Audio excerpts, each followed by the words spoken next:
now that the season's over, how do you get how has your shoulder been evaluated, and do you know if there will be a procedure or anything along those lines? Yeah, I'll address it pretty soon. Try to nip it in the bud, get right away. How much pain were you playing with throughout the playoffs? Not much. Not much at that point. Is it labor? That's what the rumor is. Yeah, torn labor. Is that true? I'm not going to discuss what it is. Yeah, I'm not going to discuss what the actual injury is. But I will address it soon. Try to get it fixed and get back out there coming this next season. Is there a sense that there was a lot left on the table because you were injured just around the locker room? Is there that sense that you guys could have gone much further? Yeah, I think so. I think so. Fact of the matter is injuries is part of the game. It's what goes on during the game. I don't got no excuses for it. I was out there and I was able to compete. So, I was limited to a sense sometimes, but it didn't stop me from competing. Well, when you start to step back and take a broader look at this team, making the playoffs obviously again, but getting bounced again in the first round, what do you think needs to be better? What needs to change as you guys look to get further next year?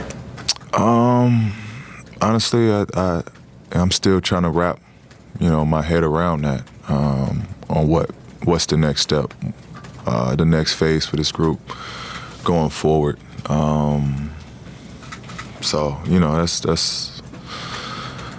That's something I think we all trying to work on internally, figure out like what can we do, because this is a team that can go far. We have, pieces in place to have a long postseason run. I am trying to figure out like what it is for this group. Well, you changed so much about your off-season preparation last season. How much are you going to tweak that from last season to this? Well, it's going to be a little different, just with what I got dealing and what I got going on this summer. So it's I haven't had a plan yet to address how to prepare going into this next season. We just finished playing, so I'm not there yet with a plan. I didn't expect to be done so suddenly. So still working on that. What do you like about what you all did collectively as a group this year? I thought we showed a lot of great and positive things this year. I thought as a group and just my time again being here for another season, one of the closest teams I've been a part of still. It's just a real brotherhood where, you enjoy going out there with those guys. So I think that's a big positive going forward for this group is, how close-knitted we are. When you see the narrative about Russ, just who he is, how he interacts with people, some of it's negative out there. What is it about him that maybe the average person doesn't get or understand about Russ and who he is as a person from day to day? I think Russ is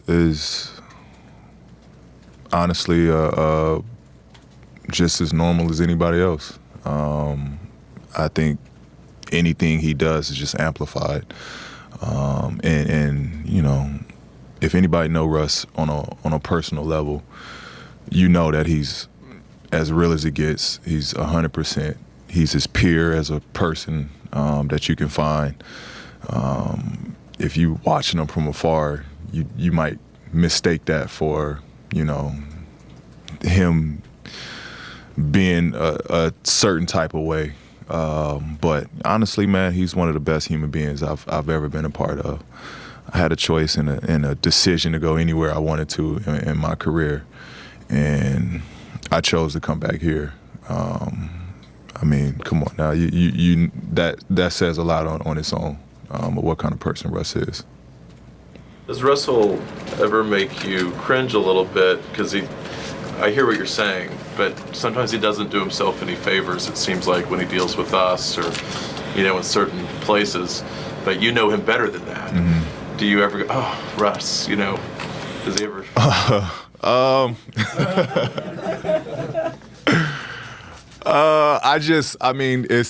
It's a tough position to be in because I know being around him, like, I know where it's coming from. Like, it just doesn't come off the right way. But I know where it's coming from.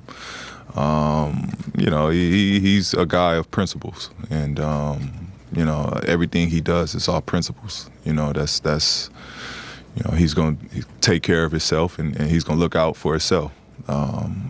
And that's what you got to love about him, to be honest. Paul, for you this season, and how it kind of shifted once you started dealing with the shoulder stuff. You're an MVP candidate, maybe the leader at that point. And do you look back on it? Are you disappointed? Are you frustrated? How do you kind of view how things kind of turned for you? I just was frustrated. I think it came at a terrible time, especially the team was rolling, we was playing good. I was holding up pretty good. I just thought it came at the wrong time, honestly. But again, I've never made no excuses on it. I was dealing with it for a long time throughout the season. It just got worse and worse as it went on. But it is what it is. Again, I say it again. It's injuries is part of the game.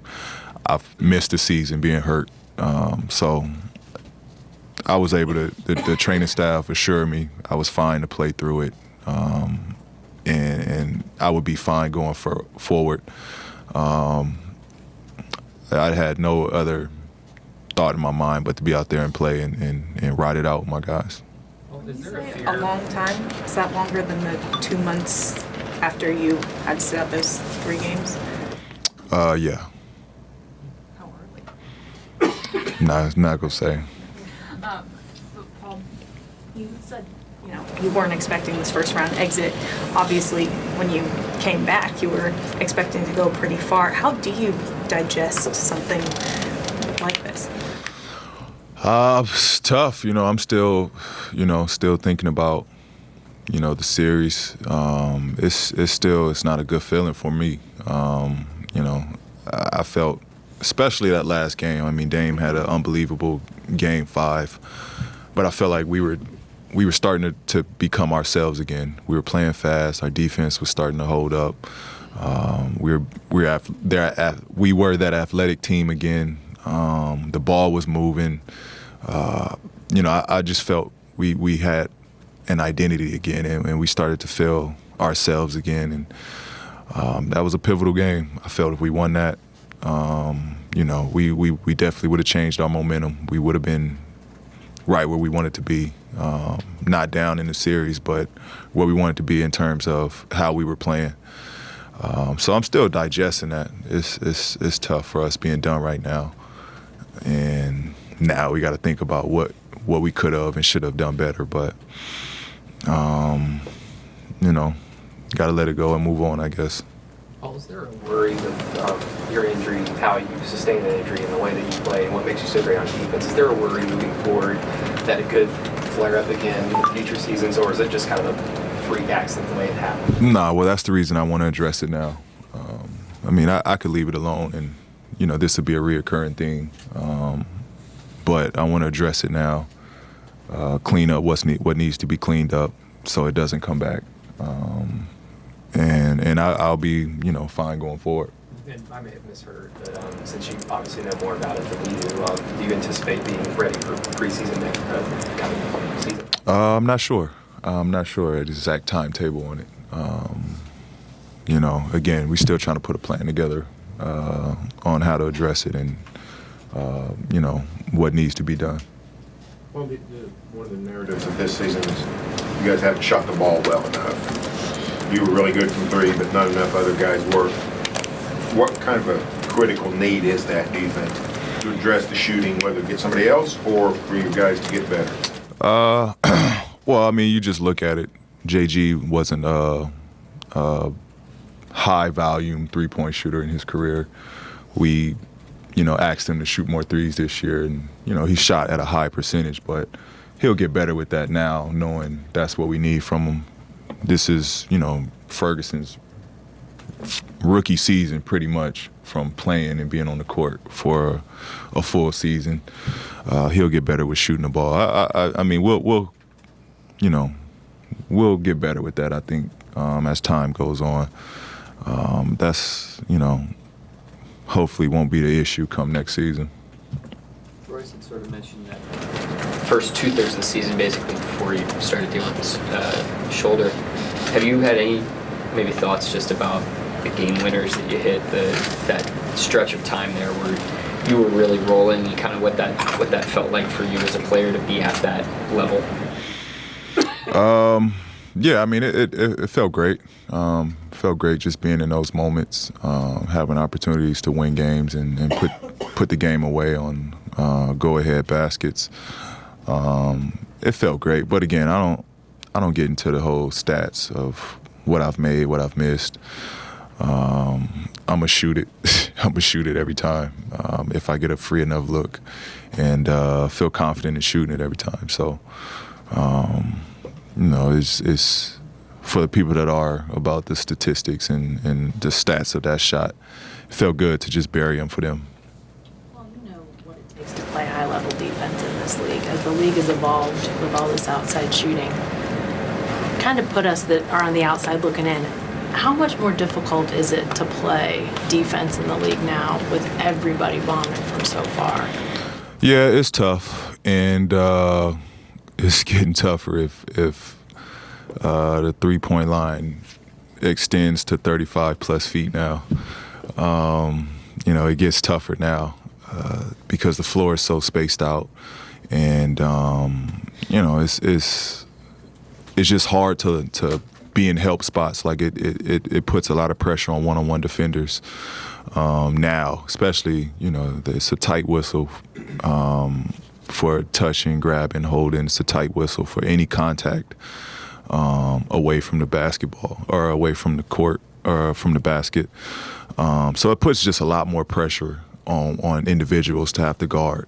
And, I think that's what's why teams are getting those 3-and-D guys, because you can't really hide guys anymore like you could with two traditional center or two traditional post players on the floor. It's just a lot harder to hide guys. So it's a lot of ownership now that you got to play defense and have to be a pretty good defender now. As you guys go back and watch as a team or look back and think about how you could have played better down the stretch, are you one that will go back and actually watch the playoff series, or would you rather put it behind your mind and look at Like watch our series or watch what's going on? I'll watch it. Yeah, I'll watch bits and pieces of it. I probably won't watch all the games for the full entire game, but I'll watch bits and pieces and kind of just see, I did that with the Utah series last year of like what I could have done better, how I could have been a better player, because that was the last opportunity, last chance I had on the season. So I'll do that again with the Portland series. Just watch, stuff here and there just to see what improvements I should have did and could have made and go from there. Yeah, no, it is. I mean, it's the same as anybody going over their work. It's what my job is to improve and get better. So I'll do it. Paul, it's your second year with Oklahoman. Just what are your thoughts on his ability to coach, and do you appreciate it, or do you like the foundation moving forward, possibly in the future with him? Yeah, I think we got a good foundation. I think we got a lot of great stuff accomplished. And we're going to continue to work and talk with Billy and figure out, what's best for the team offensively, defensively. I think that's the best thing about Billy is he takes our input, and it's always an open dialogue. And he's open with coaching and adjustment. So it's great communication with Billy. Anybody else? Paul, Last one. we've talked plenty about Ferguson and his development throughout the season. What advice do you give a guy like him who's improved so much in season 2 to continue to do that in his 3rd season? I think same thing I had to approach and address going into like my 3rd year. 3rd year for me was where I made the biggest jump from being a rotation guy to being a player. I think Ferg has to put pressure on Coach now to use him more, to use him in the offense. I think that's what you want out of your young guys, is for them to put pressure on the coach to increase his whether it's offense, defense, increase his production out there. So he's got to have a big summer. He's got to work on a lot of stuff, work on a lot of just ball handling, pick and roll, shooting, defense. Because this is a pivotal year for young guys. Their 3rd year. He's got to make a jump for us.